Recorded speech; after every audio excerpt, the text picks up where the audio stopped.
Pozdrav svima i dobrodošli u još jednu ediciju F1 Crowcasta. Sa mnom kao i uvijek su moj kolega Ivan, drago mi je. I naš kolega Goran koji nam je mozak operacije i vjerno vodi svu tehniku na ovom našem podcastu. Danas se bavimo temom, s obzirom da smo ga svi konačno pogledali. Tako je. Sezona samo šta nije počela, kako spada. Danas se fokusiramo na Drive to Survive, koji možete pogledati na Netflixu. To je, ja mislim, šesta sezona, tako je. Šesta sezona Drive to Survive. Konačno su napravili pomak na bolje. Moram se složiti, da. Nakon, reći ćemo, prve 2 do 3 sezone koje su odradili, bija mi ono boom, definitivno, ali se onda nekako sve razvodnilo. Sve mi se to nekako pretvorilo više, da ti kažem, u highlights, ono, znači prošla je sezona. Zadnja sezona, 5. sezona je bila katastrofa. Od highlights do highlightsa, znači samo mi pokazuje utorke koje sam, znači nema priče, nema drame te po koje kao bio poznat, ili nema pozadine, nema pozadinske igre, to je ono po čemu mi je Drive to Survive bio u početku najzanimljiviji, što me najviše privuklo, što sam vidio tu neku pozadinsku priču koju do sada na ovim normalnim kanalima nisam mogao vidjeti i pratiti u Formuli 1, zato me je toliko privuklo. Mislim da je to bilo i taj prva sezona pogotovo, a i druga, meni više treća više nije bila toliko. Ali tu su se počeli već, da. Jer prva i druga sezona su bile realno užasno, ajmo reći, dosadnjikave sezone. Dobro, gledali smo kao 2019. smo gledali prvu sezonu, od 2018. sezone, da.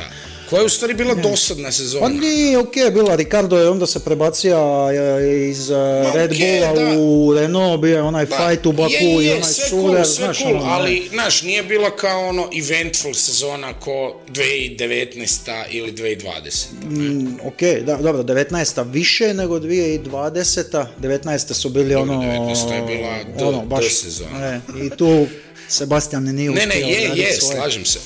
Gle, meni, zašto je Drive to Survive u početku bio zabavan? Zato jer smo vidjeli stvari koje se događaju u pozadini, iza kulisa. Točno to, da.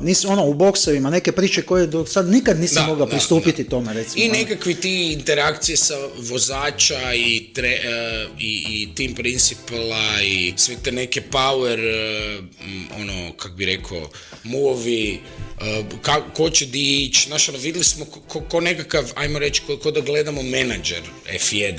Točno to, a i budimo realni, njihove osobnosti, koga si mogao upoznat do sada sa nekakvim normalnim broadcastom koji si imao, hoćeš preko F1, hoćeš preko Sky Sporta, hoćeš preko njemačkog RTL-a, ko je znao za Guntera ikada, evo, čisto jedan mali primjer dok nije došao Drive to Survive ili tako nešto. Ma dobro, to je, mislim, taj čovjek, to je najveći pobjednik Drive to Survive. Gunter, ne? Koji danas, zahvaljujući toj emisiji, on danas ima posao na RTL-u, ako ćemo realno. Točno to. On je danas pandit na RTL-u, da. I opet ćemo ga gledati na gridu, hvala Bogu, ajde. Ali to mi je super, zato što će sad bar moći otvoreno pričati, nije pod nikim, brige ga. Da, vidjet ćemo. Ako mene osobno pitaš, opet je to njemačka televizija, nije to baš da možeš reći kaj hoćeš, ne? I mislim da će biti puno manje psovanja i tih stvari. Da, dobro, neće smjeti psovati, ali da će moći reći da je neko za ili da je neko totalno fula i takve stvari. Kužiš. I bit će kritičan prema svima. Točno to. Neće ga biti brige je li Jim navr njega ili nije. Da, u svakom slučaju, gle, meni ova sezona Drive to Survive je konačno pomak na bolje. S tim da imam jako puno zamjerki. Definitivno. Mislim, za početak imali smo 2 epizode koje se bave Alpinom. Čemu? To se možda trebalo staviti u jednu. Sve je mogla biti jedna recimo epizoda. Recimo 5. Sve je moglo biti 5. 5. i 7. ako se ne varam se bavi o Alpinu. Prvo je situacija sa ovim, kak se zove? Farsteiner, ne, kak se zove? Falkensteiner. Koji? Kak se zove bivši Alpin boss? Aha, Safnauer. To, Warsteiner. Da, Otmar. Da. Uglavnom, to je, ja mislim, jedna epizoda je oko njega i oko te cijele situacije s njim i onda je još jedna epizoda kad je ono građanski rat između njih dvoje i ovi da li su se, i Bruno Famin kad je uletija i tako. Ali gle, mislim da ima tih par epizoda, recimo što meni što fali, definitivno što fali, ako su već ušli sa pričom o De Vriesu i Ricardu i to su stvarno obradili, to je očito se vidjelo da se znalo i da su to obradili i baš su bili detaljno prisutni i na testiranju u Silverstonu i takve sve stvari neke. Pereza nisu uopće. Znači spominje se u 2-3 epizode. Pa generalno se ne spominje Red Bull kao takav uopće. Ne, nešto pretjerano izuzev te priče kao... Čisto recap, mali da napravimo. Znači, Drive to Survive prvih par epizoda se bavi sa timovima pojedinačno, ajmo reći na neki način, i onda pred kraj sezone počinju raditi te nekakve kao sukobe i to. Red Bull je imao najdominantniju sezonu u povijesti Formule 1, to je spomenuto možda 3 puta. 10 sekundi.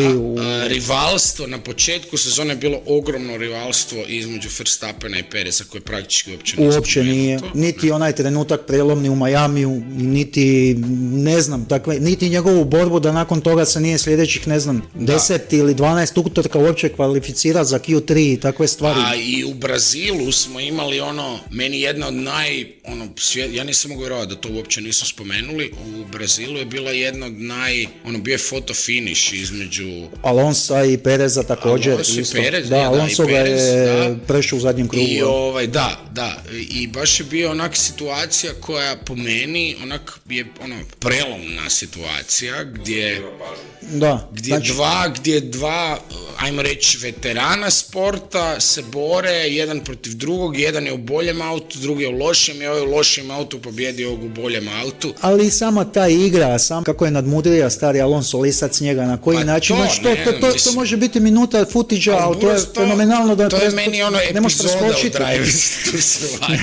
Ne možeš preskočiti. A uopće to nisu spomenuli. A da ne kažemo početak te utrke, Leclerc nije ni došao, nego je već u formacijskom krugu završio u ogradi zato što mu je motor otkazao.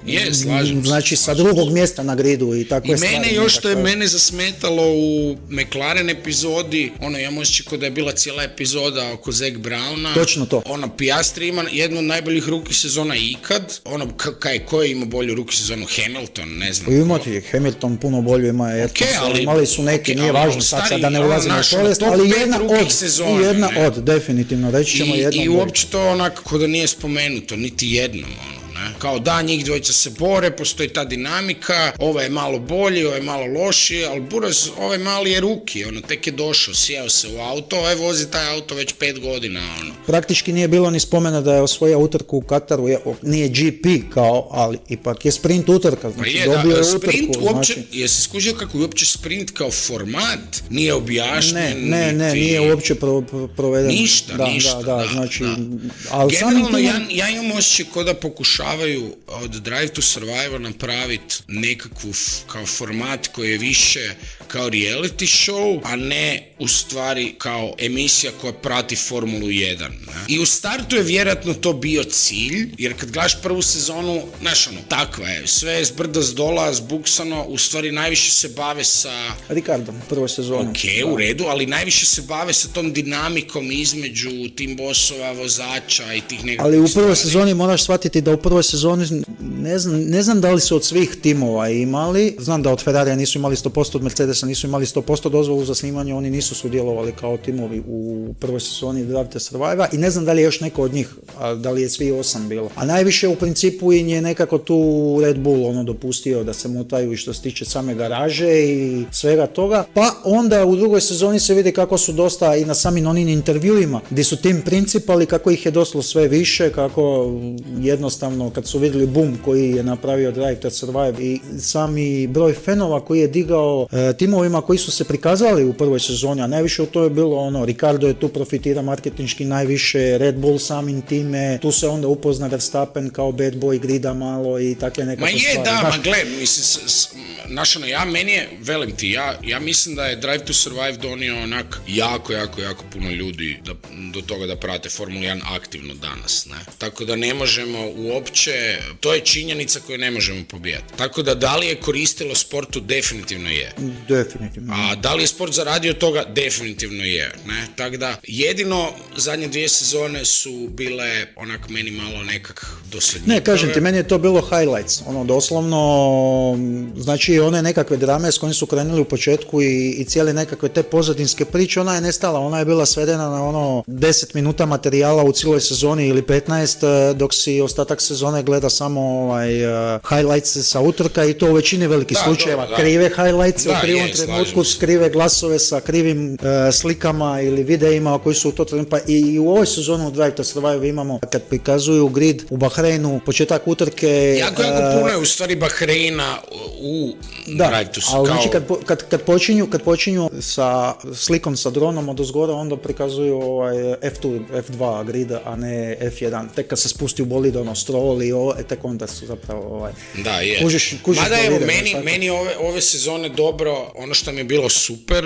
iskreno, mislim, izuzev toga što imam osjećaj da su se vratili konačno na stari taj Drive to Survive format. Fakat mi je bilo fora, na primjer, one situacije što su Nick DeVries i Logan Sargent nekak bili reprezentirani u toj jednoj epizodi. Da, kao odnosno ne, svaki u onoj epizodi gdje se kao bore... to ti je bilo epizoda Williams i Haas. Nick DeVries je ona epizoda o Alfa Tauriju. Druga, da. Da, a onda ima posebnu epizodu gdje se bave Logan Sargentom i ful mi je drago da te klince, ajmo reći nove ljude koji još uopće nisu praktički ni na gridu, ne zna se da li će biti, ostati ili ne, nekak su napravili epizode o njima, mislim da je to, kako bi rekao, drago mi je da se gura taj mlađi kadar u prvi plan, a ne toliko Alonso, Hamilton spika, jer nekak je to već potrošeno, i praktički dosta nam je slušati o njima. Drago mi je da su njih napravili, žao mi je što nije bilo recimo Rookie epizode nekakve, o Piastriju, Loganu i De Vriesu. Rookie nisu obradili ovu dvojicu najviše... Kao fora bi mi bilo da su sve to strpali u jednu epizodu pa pokazali kak je ovaj uspješan, a ova dvojica onak baš... Ne sjećam se, su to imali u nekoj od sezona ili mi nešto... Nemam pojma, iskreno, ne sjećam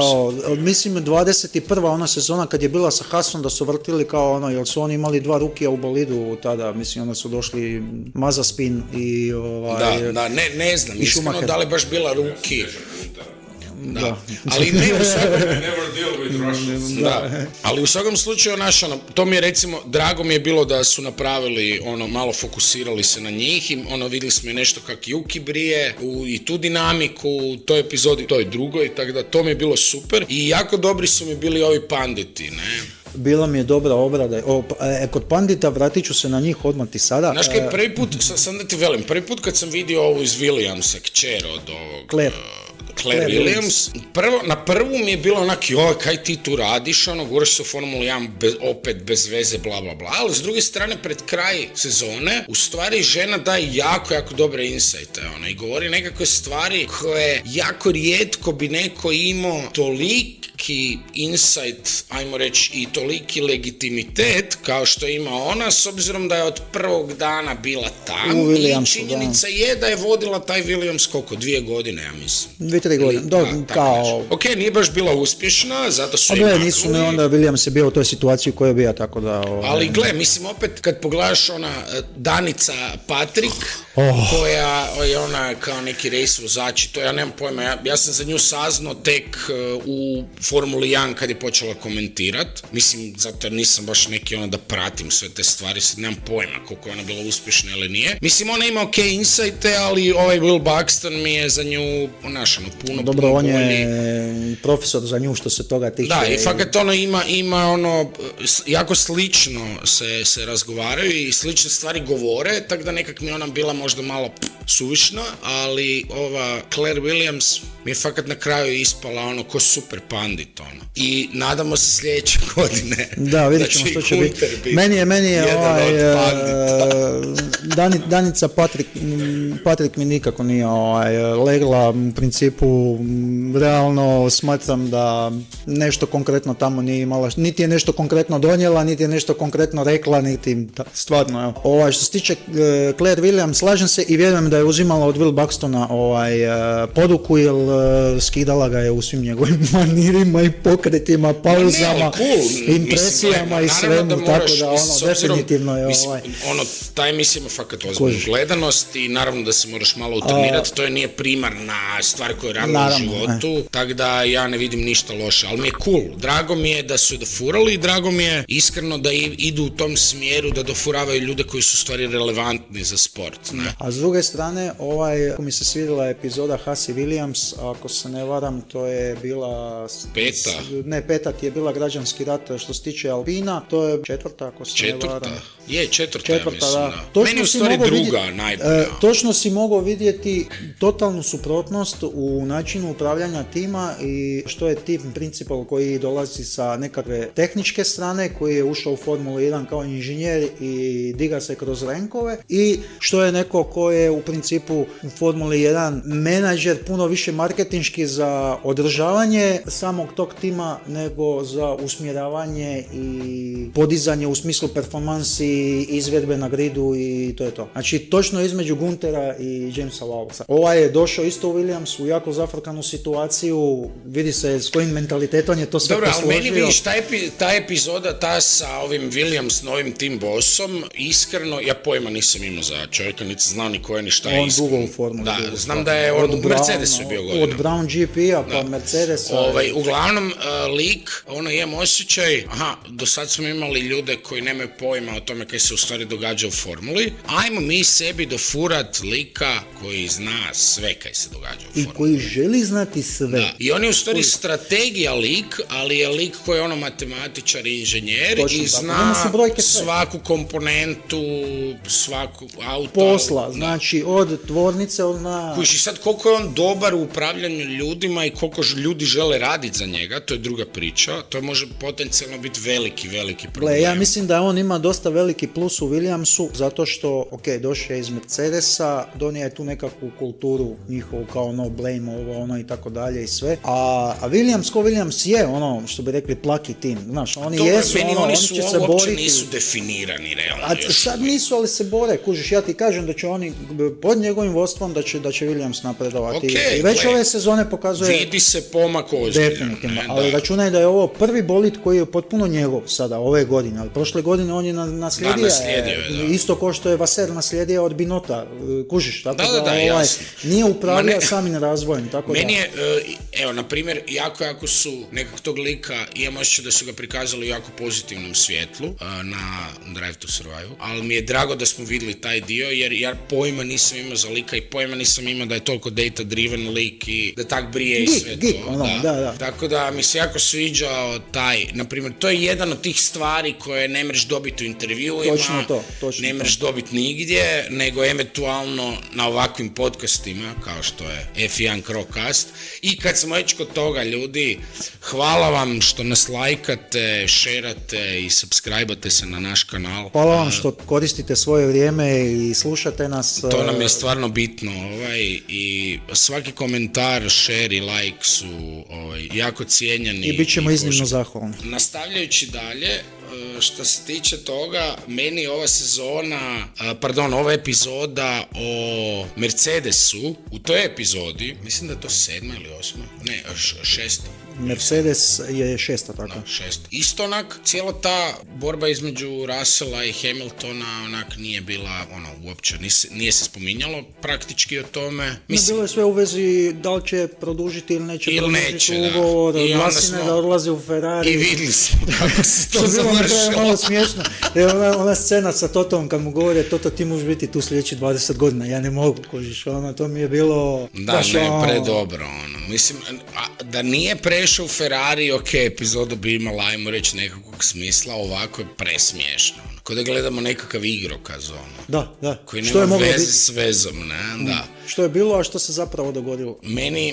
A u stvari sezona je bila super jer su počeli full loše i onda su se uspjeli vratiti i Hamilton je na kraju. Znači meni to što je Hamilton napravio u toj prošloj sezoni je meni možda čak i veći uspjeh nego njegove nekakve kad je i osvojio ako prvenstvo. Ako ćeš gledati s bolidom koji je imao pa to ti hoću reći. Što je izvodio na stazi. Znači tu se vidjelo fakat koliko je taj lik u stvari konzistentan i dobar i jak, ne? Točno to. Jer, mislim, najlakše je ubijat sa autom koji je 20 ili 30 na sat na ravnici brži od svih ostalih, ali stari moj ovak se probit, ja uopće, znači nije mi bilo na kraj pameti, gledam predzadnju utrku, znači ovaj Hamilton će fakat treći. Znaš kak? I na kraju... I Alonso je preskočio, i Leclerca je preskočio, i Sainza. Da ne pričamo o Russellu, Russell je 8. završio na kraju. Pa to ti hoću reći, ne? I cijela ta borba, ta dinamika između njih dvojice, jer godinu prije Russell bio praktički bolji od njega. To možda je neke stvari koje su mi falile uz ove koje sam ti rekao prije, već da su bile tipa to što nisu obradili uopće Pereza ništa, Verstappena i rekordne sezone, budimo realni, mislim ovo je jedna rekordna sezona koja je bila, koja će se teško ponoviti ovakva dominacija u Formuli 1, ne vjerujem da ćemo čak ni ove sezone uz sve što smo vidjeli do sada da će biti toliko ispred. Ne, slažem se u potpunosti. S druge strane, recimo to što kažeš pri kraju, da, svidjelo su mi se, iako 8. to je Ferrari, nije mi se baš nešto sama priča oko toga kako su je obradili. Nekako mi šturo, ispreskakana. Meni je to bilo samo Monca u stvari, kaj pola epizode je Monca. Da, bilo je nešto Singapura, ne znam, Singapur su odradili, to su tako te krugove nekako ispreskakali, od jedan put vidiš Russell, tu je, spominje se Hamilton, je u zidu, točno je bilo nekako full. Da, mislim, su klipove nalijepili jedan na drugi. Ali znaš kaj, možda ti je velika stavka u tome da imaju jedan tim koji snima i onda idu i u određenim boksovima su određene utrke, ako uopće jesu tamo. I to je pitanje. Znaš, jer sigurno nisu na sve 23 utrke, nego ih pošalju na 10-15, ako uopće. Plus još imaju snimanje privatna u kućama i sve to. Da, tako da, znaš, ja ne znam koliko oni sad baš da prate svaku utrku i da su tamo, ne znam, nisam siguran, nemam pojma kako funkcionira ta produkcija, ali mislim, zašto ne, s obzirom na koliko je to veliko i poznato, zašto ne, ali opet da imaju tim na svakoj utrci, stari moji, mi bi vidjeli puno više footage-a različitog, jer praktički smo gledali 5 utrka u cijeloj sezoni. Ali imaju tim, ali pitanje koliko oni toga izbaca, koliko oni toga editiraju, što oni tu sve stave, ne znam, stari moj, opet a s druge strane, ti uvijek vidiš, znaš, kad kao snimaju nekoga, evo snima me Netflix ili prati me dok govori nekom drugom ili tim principu. Ali sjećaš, to je bilo puno toga je bilo u prvoj i drugoj sezoni i bilo, Netflix je tu pazi, i bilo je te zezancije i toga, nema toga sad više, sad normalno, da. Bilo je s Vaserom nešto malo. Obavezno, da. Da, i to je to, ne. Tako da, ne znam, ali gle, ja se nadam da će nastaviti serija kao takva. Mislim, drago mi je uopće da postoji, jer vidimo te neke stvari koje inače ne vidimo. Mislim, treba bi gledati paralelno i Sky, i F1 TV, i ne znam šta se ne, da bi uopće došao blizu tak nekakvom insightu, Da, na Sky je isto mali, Mada i dalje oni dramu dižu na način. Koliko puta si čuo u ovoj sezoni overtake available? To mi ide, Znaš, ajmo to. Neko ko nikad nije pratio Formulu 1, kad mu kaže, sad ti stisnem dugme i ja te sad mogu pričati, do sad nisam mogao. A neko ko nije pratio Formulu 1 misli da mu mora reći, smiješ sad ga prestići. Da, inače ne. Ne znam. A koliko u stvari taj overtake gumbić, koliko ti da snage, jel znam?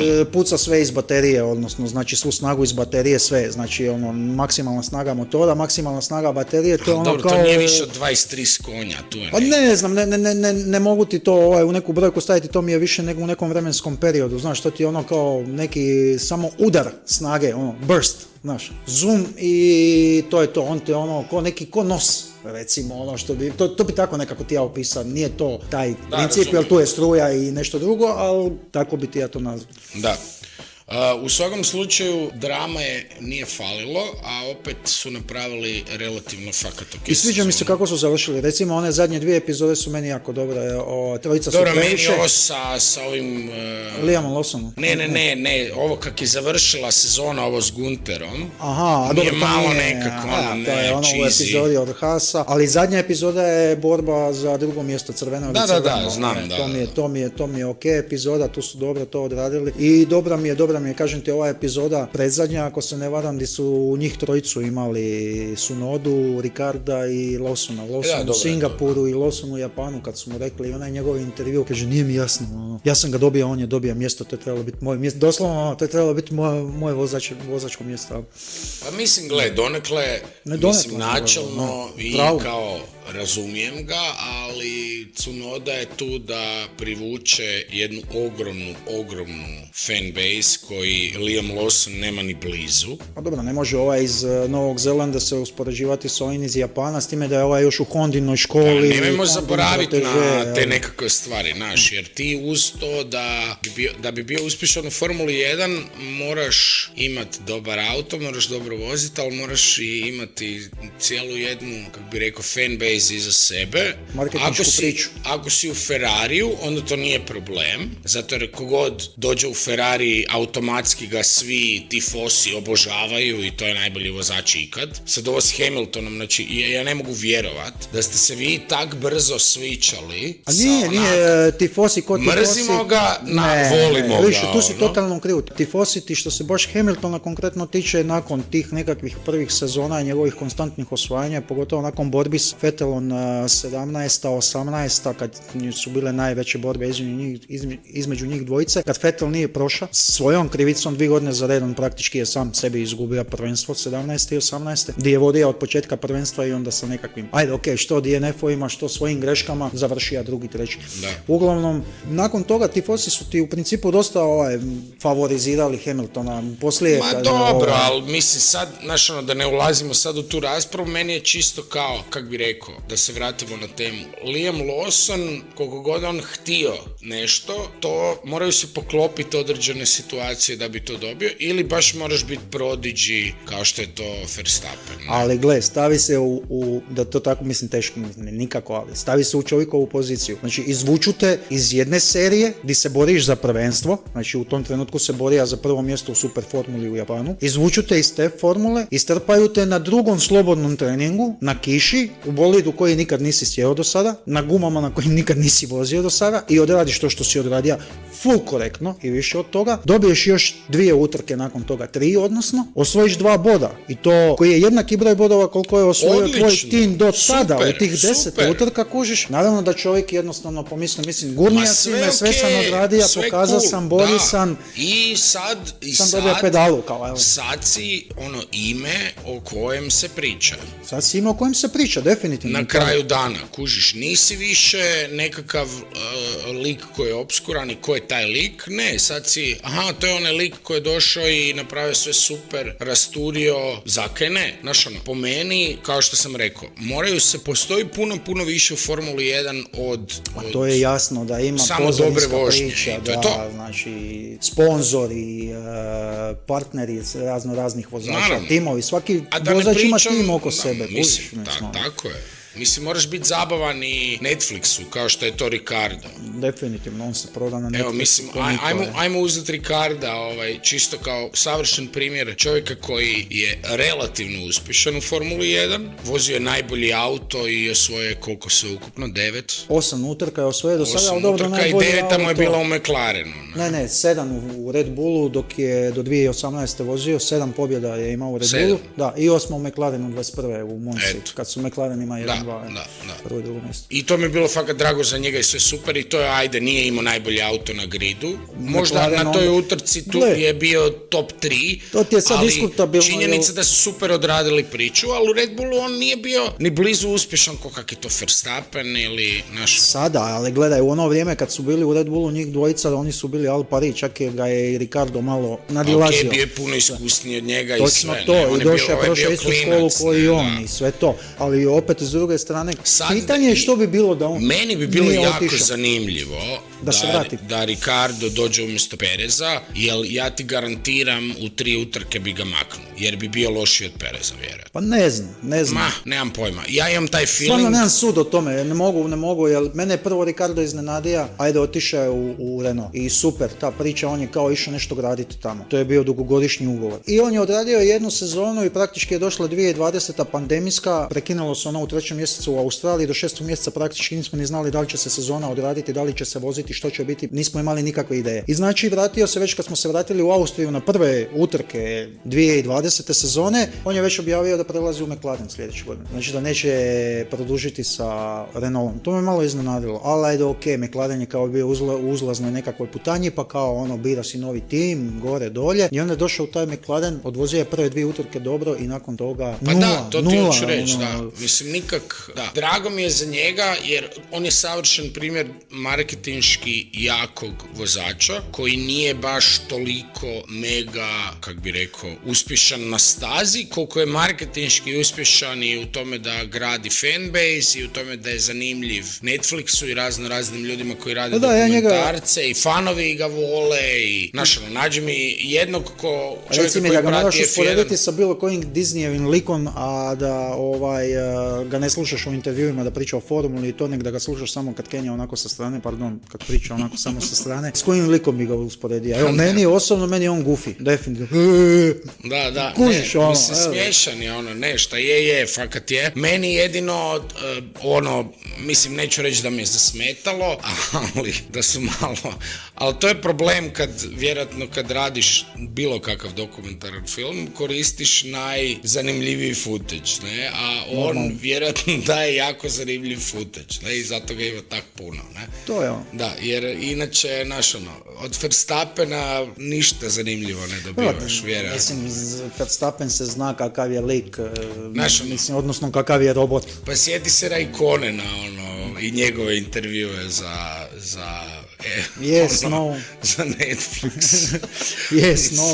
Gleda i to je to, tako da... Ima bila je, to kad si se spomenuo Sky-a, navodno od ove godine Gridwalk Martin Brundle više neće voditi ili ide u penziju ili tako nešto, ili mu je ovo zadnja sezona, ali nešto neko će ga mijenjati, pa je isto bilo tako nešto malo u vezi njega, već ne znam, on je taj Gridwalk radi već, i on je začetnik toga već, ne znam, 30 godina. I onda bio je intervju kad je uvat Raikkonena kraj zida, taman se oblačio, sprema se na gridu, da će ući u formulu i kao jesi vidio Pelea, tu je kao nekakvu prezentaciju imao, kao nisam, kao morao sam ići vršiti nuždu, da se izrazim.